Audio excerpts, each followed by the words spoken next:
আসসালামু আলাইকুম রহমতুল্লাহ। আমি মোহাম্মদ শাকিল হোসেন ঢাকা থেকে বলছি। Dhaka doctor Kamal hair and skin centre. আপনারা জানেন আমরা নিয়মিত গাইনোকমাসিয়া অপারেশন করি। যথেষ্ট সুনামের সাথে 2012 সাল থেকে এই অপারেশন চালিয়ে যাচ্ছি আলহামদুলিল্লাহ। আপনাদের যাদের মনে হয় গাইনোকমাসিয়া আছে, চিকিৎসা নিতে চান, অবশ্যই আমার সাথে যোগাযোগ করতে পারেন। আমার নাম্বার দেওয়া আছে, আমার ফেসবুক অ্যাকাউন্ট এখানে পাবেন, আমাদের গ্রুপ লিংক দেওয়া আছে। আপনারা আমাদের সাথে যোগাযোগ করলে আমরা সব কিছু ব্যবস্থা করে দেব। এই অপারেশন করার ক্ষেত্রে বুকে অবশ করতে হয়, কোনো অজ্ঞান করার ঝামেলা নেই। পেশেন্টকে হসপিটালে ভর্তি থাকতে হয় না। সকালে অপারেশন করে রাত্রে বেলা সে বাসায় চলে যেতে পারে। সকাল থেকে রাত পর্যন্ত পেশেন্টকে রাখা সবই আমাদের দায়িত্ব। আপনারা যখন আমরা সন্ধ্যার দিকে বা রাতের দিকে ছেড়ে দেব তখন বাসায় চলে যাবেন।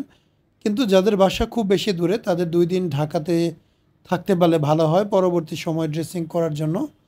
তো দেখতেই পাচ্ছেন অপারেশনের 2 দিন পর রোগীর কেমন কন্ডিশন। মাশাআল্লাহ খুবই ভালো, খুবই ভালো। পুরোপূর্ণ ফলাফল পেতে 3 থেকে 8 মাস সময় লাগবে। 8 থেকে 8 মাস সময়ের মধ্যে মোটামুটি একদম ঠিক হয়ে যাবে। এটা নিয়ে দুশ্চিন্তা করার কোনো কারণ নেই। তো আলহামদুলিল্লাহ খুবই ভালো আছে পেশেন্টের অবস্থা। আপনারা হোয়াটসঅ্যাপ বা ইমোতে আপনাদের সমস্যার ছবি পাঠাবেন, দেখব, দেখে জানিয়ে দেব কত টাকা আপনাদের খরচ আসতে পারে।